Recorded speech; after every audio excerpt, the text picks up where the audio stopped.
Өнгөрсөн аврын эсэлтийн шалгалтад оролцож амжаагүй болон оноогоо ахиулах хүсэлтэй 6800 гаруй төгсөгч өвлийн эсэлтийн шалгалтыг өгч байна. Өвлийн эсэлтийн шалгалт нь оноогоо ахиулахыг хүссэн хувийн шалтгаанаар зуны эсэлтийн шалгалт өгч чадаагүй ч ихтэйд сургуульд суралцахыг хүссэн хүмүүрт дахин боломж олгодгоо гэж боловсролын үнэмшилгээний төв тодорхойллоо. Өвлийн эсэлтийн шалгалтыг 2022 оноос эхлэн тогтмол зохион байгуулах болсон. 4 жилийн хугацаанд өвлийн эсэлтийн шалгалт өгсөн иргэдээс 2200 гаруй нь ихтэй сургуульд хүссэн мэргэжлээрээ суралцж байна. Мөн өмнөх онд 5600 гаруй шалгуулагч шалгалт өгсөн. Харин энэ онд дээрх үзүүлэлт 1200 гаруй шалгуулагчаар нэмэгдсэн байна. Жилд одоо 2 удаа эсэлтийн шалгалтыг авдаг болсноор 4 жилийн хугацаа өнгөрч байна. Өмнө нь бол одоо жилд 1 удаа 6 сард авдаг байсан бол 12 сард авдаг болсноор одоо нийт иргэдийн насан туршдаа одоо суралцах эрхийг хангах үүднээс шалгуулагч бүтэн жилийн хугацаанд одоо хүлээж агаад 1 удаа шалгалт өгдөг байсан бол 6 сарын хугацаанд ахиж бэлтгээтэй босгоо оныхоо бослогыг хангаагүй тохиолдолд 6 сарын туршид ахиж одоо шалгалтандаа бэлдсэний үндсэн дээр жилд одоо 2 удаа шалгалтыг өгөх боломжтой болсон. Энд өвлийн эсэлтийн шалгалтыг зохион байгуулах болсноор одоо зарим ихтэй сургуулиудад өвлийн эсэлтийг зохион байгуулж байна.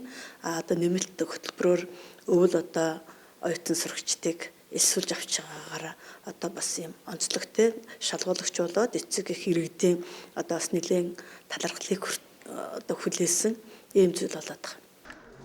Хаврын эсэлтэнд бага оноо авсан хүссэн сургуульд орж чадаагүй эсвэл хувийн шалтгаанаар шалгалтаа өгч чадаагүй хүмүүс өвлийн эсэлтийн шалгалтанд ордог. Энэ нь тэдэнд дахин боломж олгодог гэдгийг онцолж байлаа. Яг хавар онсон хүмүүстэй дахин боломж олгож байгаа л гэдэг. Тэгж л бодвол тэгээд хавар нэг жилдээ онцлохоор дахиад нэг жил л гэж байна. Бэлтгэх хугацаа гайгүй байсан. Тэгээд ер нь бол оюутан гэрээгээр орцоолохоор хичээлийн хажуудлаар давхар үлдээд тэгэл өглөө.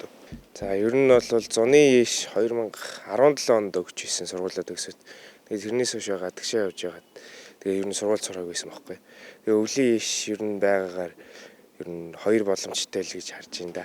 Хүссэн сургуульдаа сурахад илүү ойр бас юм болов л гэж бодож байна да. Би мал зөөгч болох гэж байгаа байхгүй. Малын эмчлэх гэж тэгээд сургуульдаа орох бол ер нь орцолдоо. Тэгээд нөгөө нэг диплом авахд заавал ч ээшийн юу хэрэгтэйгээд шалгалт өгсөн байх шаардлагатай. Тэгэл өгч юм да. 2 хичээлээр ийш өгсөн. Тэгээд нөгөө нэг Герман явах гээд 5 хичээлээр ийш өгсдээсэн гэд. Тэгээд би 3 хичээлээр ийш өгсөн байсан аахгүй. Тэгээд дахиад нэмж ийш өгөх болоод тэгээд ийш өгч байгаа. Ер нь явах боломж л өсгөж байгаа юм. За одоо ингээд 100 явах байсан болохоор тэгээд өвөл ийшээ өгөөд тэгээд 5 хичээл болгоод тэгээд явах боломжтой болчихж байгаа байхгүй. Хим биологи өргөсөн. Тэгээд ингээд ер нь анх 12-оор төгсөхдөө сурахгүй гэд айгүй жоохон бардам зан гаргавчсан байхгүй. Тэгээ жоохон ингээд харамсал төрөөд гэх юм уу. Тэгээ сурах хэрэгтэй байна гэд ойролцоогоо дээрээ сурах гэж ийш өгсөн. Давуу тал нь гэвэл угаасаа дахиад автаад өгнө гэдэг чинь бол хин хүнд олдохгүй боломж шүү дээ тий.